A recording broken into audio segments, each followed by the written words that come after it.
There shouldn't be no way for me to lose, really. When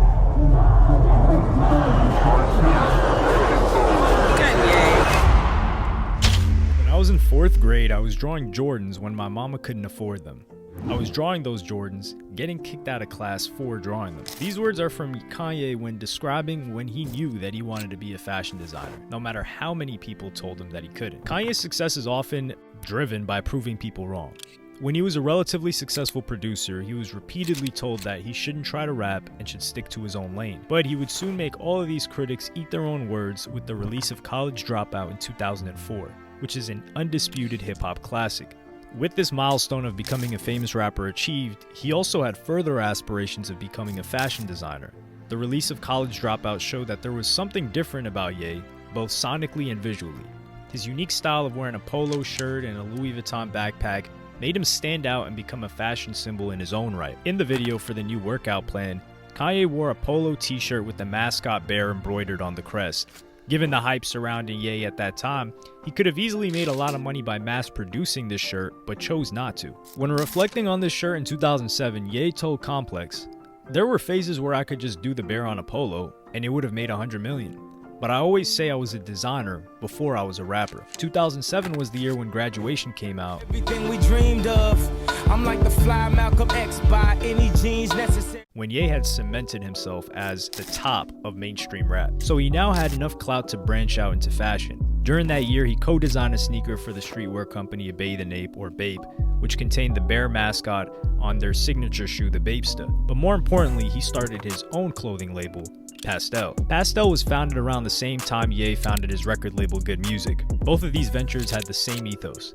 Ye was going to pull from a diverse pool of people that he was a fan of. While Good Music had artists ranging from John Legend to Pusha T, Ye was doing the same with his clothing line. Ye recruited Virgil Abloh and Don C, who were budding streetwear designers, but he also enlisted Louis Vuitton's Kim Jones, as well as the Swedish designers Emma Hedlund and Saif Baker. Sunglass designer Daniel Beckerman was in Italy when he received an email from Ye's agency and didn't even know who he was. He had to be told that he's the guy who did the Daft Punk sample song. Beckerman had to borrow money to pay for the flight to meet Ye in New York. For the music video Stronger, Ye also debuted the Venetian blind style shutter shades, something which defined Ye's look for many years. Stronger also contained the lyrics "Pastel" or "My Bape-ish," which was his first public reference to his new label. He wore jackets from Pastel while performing at the American Music Awards and a jacket and sweatshirt on Saturday Night Live. He was basically modeling his own clothing company whenever he could. But on November 10, 2007, something happened that stopped Ye dead in his tracks. His mother, Donda West, passed away suddenly through cosmetic surgery complications. This slowed down his work rate, and Pastel was understandably placed on the back burner. In 2008, Ye released 808s and Heartbreak and was still creating music, but his fashion work took a back seat. By 2009, it was announced that Pastel simply was not happening. Instead of starting his own label, he decided to work with existing brands. On the final track of College Dropout, Last Call, Good beats for itself. Rockefellers only niggas that help. My money was standing in Sean Park. Ye nicknamed himself the Louis Vuitton Don. 5 years later, in 2009, he had his own Louis Vuitton sneakers. These were shoes called the Don, Mr. Hudson, and the Jasper, all of which were priced between $800 to $1,200. He also gained invaluable experience by working with Louis Vuitton's Marc Jacobs and Paul Herbert on this project. Later that year, the Air Yeezy 1 would hit the stores. These shoes sold out almost instantly, despite the fact that they cost $215 over 13 years ago. In a strange twist of fate, the kid whose mother couldn't afford to buy Air Jordans had his own shoes sponsored by Nike. It was the first ever Yeezy sneaker, and it was the first time Nike had sponsored a non-athlete. The same year that clothing labels couldn't get enough of Ye, his name would become toxic. In September 2009, Ye famously interrupted Taylor Swift while accepting his award at the MTV VMAs. I'm really happy for you. I'm gonna let you finish. But Beyonce had one of the best videos of all time. With everyone, including Barack Obama, slating him for his behavior. Lady Gaga had canceled their tour together afterward, and Ye basically needed to lay low and, as difficult as this may have been for Ye, avoid any further controversy. Ye accepted that he was not taken seriously as a fashion designer, and instead of leveraging his celebrity status to design clothes, he decided to start from the very bottom. 2 days before the VMAs, Ye was at Madison Square Garden performing Run This Town alongside Jay-Z and Rihanna. But now he was living the life of an intern, where people needed Ye to do some photocopying for them and make some coffee. Ye's first internship was for Gap, where he took things incredibly serious. Gap creative director Patrick Robinson said, "He works all the time. And one Friday night recently, he stayed until 12 a.m. A person working there at the time also told US Weekly, he's learning the fashion business from the inside and trying to do it quietly. It was the first time the words Kanye and quietly were in the same sentence. Then he moved to Japan and then to Rome. It was in Rome that he interned at Fendi, and he was paid $500 a month. Joining Ye in this internship program was Virgil Abloh. Although Pastel had not worked out as they had liked, Virgil and Kanye would regularly attend Paris fashion shows together. This was also the same internship that Ye claims to have pitched them leather jogging pants, but was turned down despite this becoming a trend soon afterward. In 2010, Ye came out with My Beautiful Dark Twisted Fantasy, and it's not an understatement to say that this album saved his career and perception. 808s and Heartbreak was an incredibly divisive album, but this album brought back the fans of his earlier work. At the same time, it also had the same level of experimental ambitions that excited fans of 808s as well. In September 2010, Ye worked alongside the fashion designer Philip Lim to shoot the music video for Runaway and its accompanying short film. With Ye slowly rebuilding his image, he could now take what he learned from these internships. In 2011, Ye was fully redeemed after releasing the album Watch the Throne alongside Jay-Z. The flagship single from that album was Niggas in Paris, and hinted at what was yet to come. Ye had been spending a lot of time in Paris, the fashion capital of the world, and for the first time, he was going to hit Paris Fashion Week. Ye's self-funded Fashion Week debuted to fashion critics across the world. Some people loved the fact that Ye was drawing so much attention to the event, but others thought that he should stick to his own lane in the music industry. Women's Wear Daily, which is often considered the Bible of fashion, said that Ye's debut at Fashion Week was neither triumph nor train wreck, and it had the earnest veneer of a beginner, which was sort of endearing. Other reviewers were not so kind. Lisa Armstrong from the Daily Telegraph wrote, Kanye West's fashion debut was like being subjected to an hour-long MRI scan, but not as much fun. It was the equivalent of Karl Lagerfeld launching a hip-hop career, i.e. absurd. And once again, Kanye was being told to stay in his own lane. It was the sort of criticism that motivated him to pursue it even more. As well as criticism from the fashion press, things were not going too well with Nike either.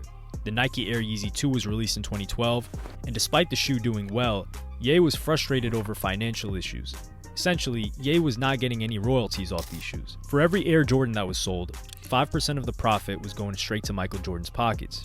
Ye was getting no such deal and reportedly got a flat fee of $4 million a year. Despite the tension in the air, another Yeezy sneaker was set to hit the shelves in 2013 known as the Air Yeezy 2 Red Octobers. But 2013 was also the year when Ye released Yeezus, with many songs on the album referencing his frustration of not being taken seriously in the fashion industry. To promote this album, Ye spoke to Zane Lowe for BBC Radio, where Ye publicly aired his grievances with Nike. While Ye's ramblings during this interview were largely dismissed as eccentric or funny, these were some interesting revelations about the fashion industry that, if true, don't paint the industry in a great light. Ye told Zayn that Black Skinhead and I Am a God were written off the backdrop of being rejected by a famous designer.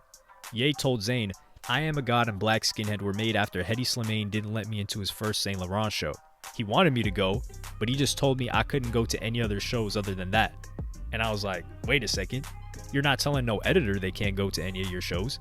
I'm not your boy. In another interview with Hot 97, Ye said that he had asked Nike when Air Yeezy 2 Red Octobers were set to release, and they replied, we don't know.